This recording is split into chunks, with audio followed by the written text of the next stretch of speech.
You guys are all smiley. We just are happy to see you, sir. I wonder what you said prior to coming out. Well, almost good afternoon. So yesterday in the Speaker's press conference, she made some remarkable statements. She said, Democrats have done a great job. We must take great pride in what we have done. We've got a lot to brag about. I just think they're so out of touch, even from that statement itself.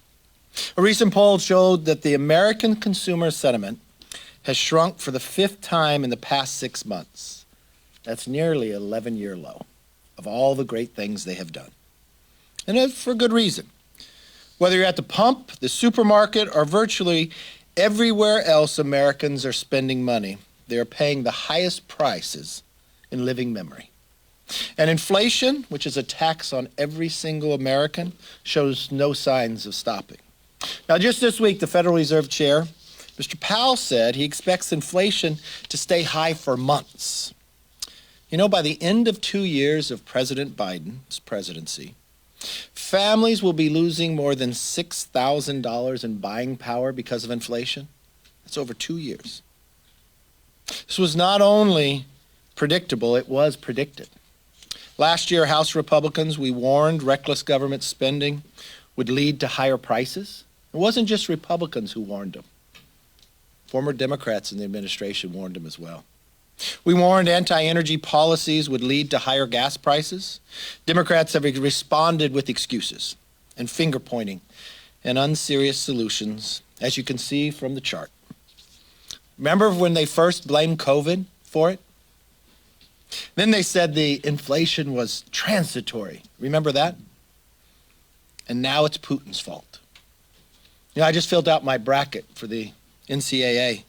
We should fill out a bracket to see who do they blame next. Now they want to blame the oil companies. You know, Americans aren't buying these excuses, but unfortunately they are paying for them. This incompetence extends beyond failures on the economy. Look at the horrible situation on our southern border. And this is something you really need to focus on. The thousands upon thousands of people who are entering here illegally, not being tested, and the amount of drugs. Just last week, you read the headlines of some kids ODing in Florida on spring break. They bought a drug that was laced with fentanyl. You read the number of the kids who have OD'd. 2 of them who didn't take the drug. They were giving CPR to those who went and took it. But the fentanyl was so great, they were ODing as well. The number 1 cause of death in America today between the ages of 18 and 45 is fentanyl. Where do we get it? It comes from China through the Mexican border. We're watching what's happening on the news at the border. You would think it was video from Ukraine. These cartels, the shootouts, the trucks on fire. And what's the response from the administration? Not to secure the border. You've gone 12 consecutive months with more than 150,000 encounters. They'll no longer tell you how many people they're catching who are on the terrorist watch list. Now the proposal is to end Title 42. This is going to cause a gigantic influx, even greater than we've already seen. There's no plan by this administration. The Democrats continue to block us at every opportunity to secure this border. But another thing we should look at that just came forward, the Democrats have politicized our Intelligence Committee. You've watched it year after year since Adam Schiff has become chair. No, he doesn't warn us about Ukraine or Afghanistan or what's happening around the world. He tells you about politics. But the worst part of it is you cannot trust what he tells you, that he lies to us. Just watch what has happened. 2 years ago, Schiff stated the emails found from Hunter Biden were whole smear on Joe Biden comes from the Kremlin. That's what the head of the Intel said. But if you recall, Jonathan Turley has an article written, I believe, in October 2020, after Schiff said this to the American public. And remember, the election's in November. But the director of national intelligence, John Radcliffe, said no, that's not the case. That there is no intelligence out there to base it upon what Adam Schiff, as the chair of the Intel Committee, was telling the country. And what did we just find out yesterday from the New York Times? Yes, it is Joe Biden's laptop, and yes, Adam Schiff lied to us one more time. Why is he still chair of the committee? And why is he even on the committee? In a new Congress, if it's a new majority, he will not be. You cannot make this committee political. You cannot use it as a position of a chairman to lie. And you should be focused on what the American people want you to be focused on around the world. How did you miss Afghanistan collapsing? How did you miss Ukraine? How have you missed every single part? Why? Because you're out lying about an impeachment and everything else. That's not your job. That's not your role. And we should be able to trust the chair of the Intel Committee to be honest with the American public, regardless of what political realm is in. With that, I'll take questions. How are you feeling? Feeling okay. Thank you very much. You want to join the pool? Who do you think they blame next? I don't know. You tell me. It'll be someone, though. All right, go ahead. Thanks. One of your colleagues, Madison Cawthorn, called Zelensky a thug. He also suggested they're pushing disinformation. Have you spoken to him, and Yes. do you support his reelection? Madison is wrong. If there's any thug in this world, it's Putin. You just watched Putin with Russia, directing Russia bomb a maternity ward. We watched yesterday in a theater that's identified in the front and the back from the air that you're housing children. Bomb. This is atrocious. This is wrong.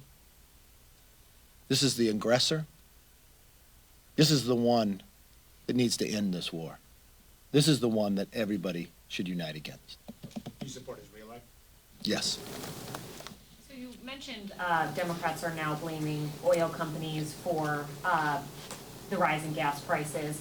The chair of the Energy and Commerce Committee has wrote letters to Exxon, Chevron, BP, and several other oil gas executives. Their argument is that that the price of oil, the barrel price, has gone down below $100, but gas prices remain over $4 a gallon nationally. Do you believe there's any merit to that argument that oil companies are not giving the breaks to consumers? It just begins to go to show how they don't understand the industry. Things don't change overnight. You've got to produce the oil, you sell the oil, you have to refine the oil, and you pass it through. When the Democrats proposed, you first had the Democrats who led the party, Joe Biden, in his campaign for president, said he would eliminate the production of crude. You then had on the very first day when he got into office, ending a pipeline.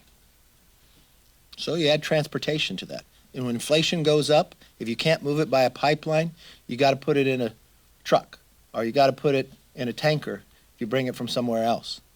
That costs a lot more. You can't get things off the port, so they raised the price themselves.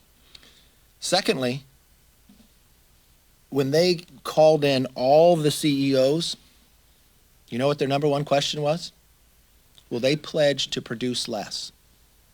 So if they took the advice of why they were called in, why they had to swear in under oath, and the questioning from the majority party, will you promise to produce less like Europe? And where is Europe today? So now they want to turn around and blame them? When you shut in a well, you can't turn it right back on. It's not a light switch. When you go after and you hold a permit because you're building an LNG export plant, you're not going to go produce more, make the investment in, until you have the ability to send it out. Well, they're sitting on them. There's no reason why. When you go after not a committee that you would think is an energy committee, but a financial services committee, and you ask the financial markets, will you pledge not to loan money to the energy industry, then you don't have the capital. But what does the majority party turn around? Well, these leases are not being moved. Do you understand the market? You get a lease, it takes you 3 to 7 years to develop it. And there's no guarantee there's oil or gas underneath it. But then you go to your banker to try to get the capital to go, but the majority committee is going after your capital not to loan you the money. I've never seen anything like this. They made their platform to put oil industry out of business in America and increase the business of Russia, Iran, and Venezuela.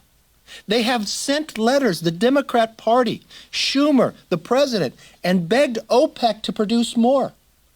They have sent the oil out of the spur, the Strategic Petroleum Reserve. American oil they sent out, but they never turned around and asked the American companies to produce more and produce more jobs. If the premise of what they care most about is the environment, they should embrace the American companies. American natural gas is 41% cleaner than Russian natural gas. It's their entire party that's been doing it. I live in California. I come from a district that should be very proud about the energy we produce. We're 1 or 2 in solar. We're in the top 4 in wind. We're number 1 in California when it comes to oil. We have hydro. We have all the above, what America would want.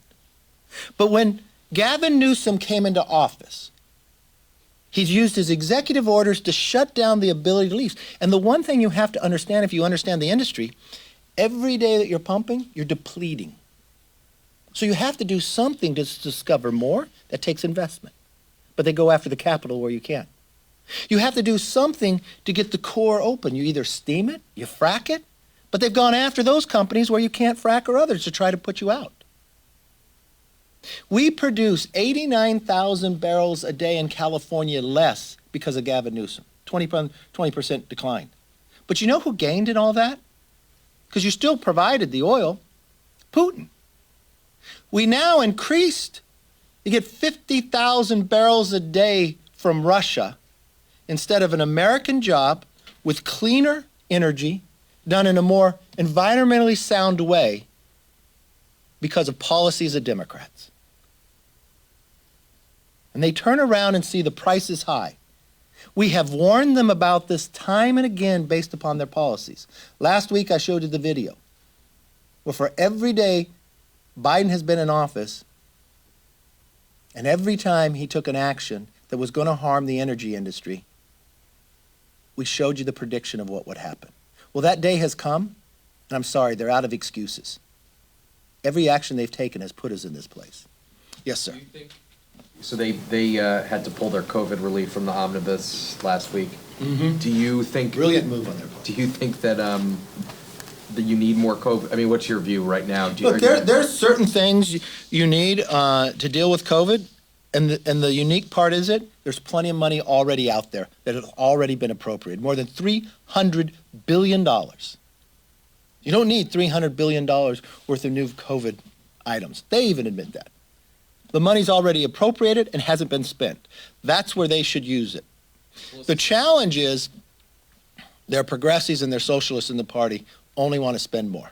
So they've created this problem themselves, and they created an issue that they're going to have a hard time solving. Last question.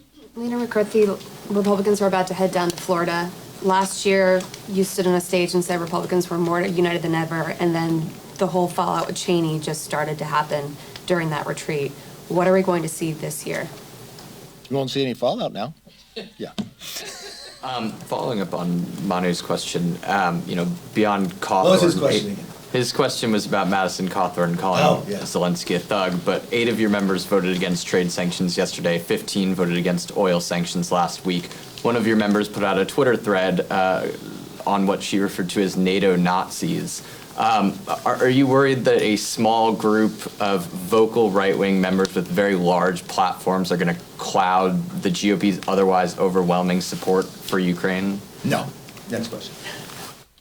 Yeah. I also had a question about the 8 Republicans, but more about the substance of what they were talking about. All of them said they were concerned about a provision in the Magnitsky sanctions portion of the bill. Yeah. That would allow the president to... Did anybody report it that way? Huh? Did anybody report it that way? Yeah, I think everyone did. Everyone did. I'm gonna, okay. Yeah. His question didn't line that way. They didn't even ask about this. Well, they were concerned about the Magnitsky's sanctions portion. They thought that it would allow the president to sanction any foreign person deemed complicit in human rights abuses. Congresswoman Boebert said that she was worried Biden would sanction people who simply hold traditional views of life and family and don't like abortion. I mean, what do you make of those concerns? Do you share them at all?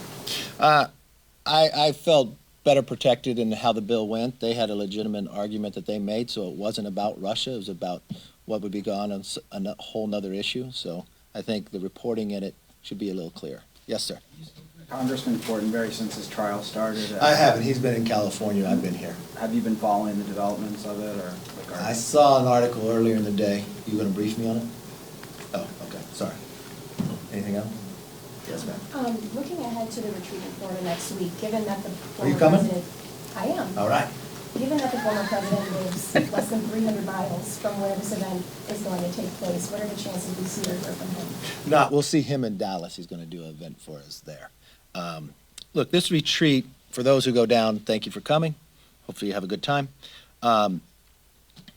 Really focus just on our policies. As many of you remember, last year, we put all of our members into different task forces, going out to the public, listening, bringing in different experts, walking through, and we've been narrowing. You saw some of our policy gets rolled out, like the Parents' Bill of Rights, the securing of our border. Our members have been not just working through those task forces, we've been doing conferences every single week where everybody's invited based upon a different topic, from making America energy independent, Garrett Graves' committee as well. We're going to narrow those down, so it's real a focus mainly, if you look at our agenda, members' interaction together.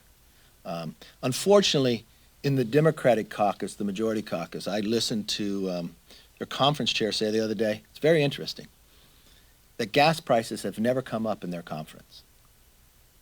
I don't know what they're talking about. I know they have some interesting entertainment at their retreat. Our retreat is going to be focused on policy, not entertainment. So thank you all. I hope you enjoy the retreat.